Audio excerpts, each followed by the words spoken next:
Ayun. Pag-tissue. Gusto niyo ng issue? Ito issue. Para Ronaldo.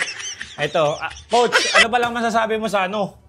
Sa nangyayaring kaguluhan ngayon sa bodybuilding o fitness industry? Maikli lang to sagot ko, Mara. Ano?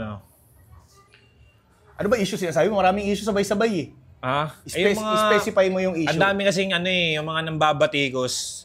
Kasi lagi na lang may nasasabi ang tao kapag sa mga palaro, maganda yung palaro, pangit yung palaro, fair yung ginagawang palaro.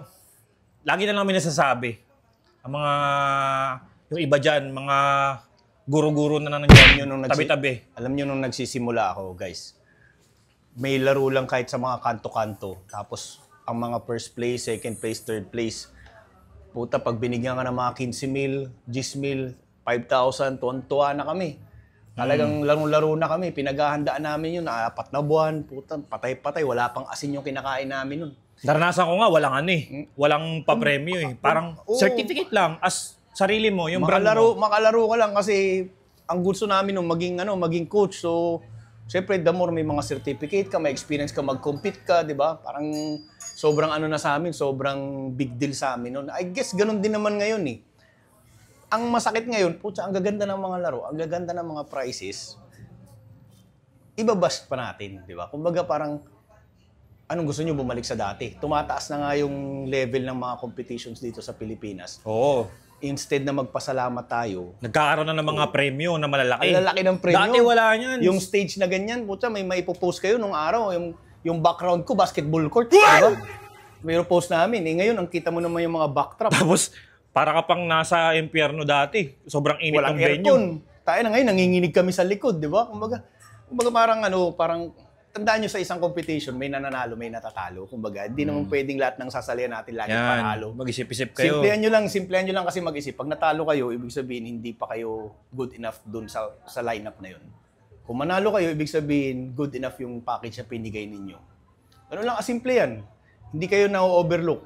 Kumbaga, parang depende. Abang tawag doon? Mentality ba? Mentality. Mindset. So, yun. Sana in the future, kung may mga magpalaro pa ulit na ganyan, appreciate na lang natin kung ano yung meron ngayon kumpara dati. Paano kung mawala yung mga yan, di ba? Ay, so, katulad nung balik tayo sa basketball court. Hindi, katulad nga, may nawala na nga.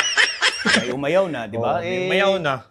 Ako naman, ayoko naman makipagpanig kahit kanino. Pero sa akin lang, para as a whole, sana, yun nga, the more na mas maraming shows na ganyan, lahat yan makakatulong sa atin and sa mga community na binibuild natin. Pag sinabing community, mga kliyente.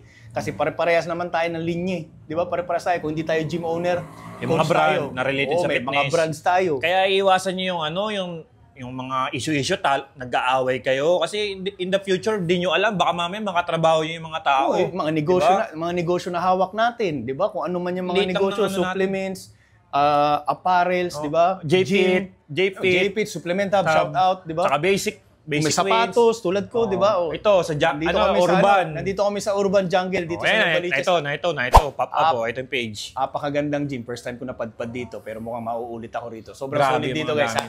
So, ayun na nga, sana maintindihan nyo na yung mga competitions na yan, nandyan lang yan para lalong palakihin yung community natin sa bodybuilding and fitness. And then, pag lumaki yung community, sino bang makikinabang? Di tayo rin. Basic.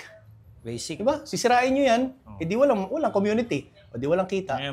Di trabaho tayo, call center na lang. Gumagawa pa kayo ng mga dummy account. Apply lang tayo call center ulit, di ba? So hopefully yun, ayoko nang may makaaway kahit na sino, alam naman ng lahat yan, pero neutral lang. Hopefully sana maayos na to, and kung ayaw na ni KJ, okay lang. Si KJ naman, si Boss KJ naman yung umayaw na ngayon, di ba? Kung ayaw na niya, shoutout sa'yo, Boss KJ. Hopefully kung may mga dumating na bagong show na ganyan, maging appreciative na lang tayo, di ba? Ayun. Sayang, dami pa naman naghahanda dun. Batang Hipe, October 5. October 5, Batang Hipe. Body Evolution, saan yun? September 20. Palasyo de Maynila. Di ba? Okay na. Pero na real talk na kayo Simple lang yun, pero malaman yun, guys. Malaman yun. Ayaw, di ba? Yan.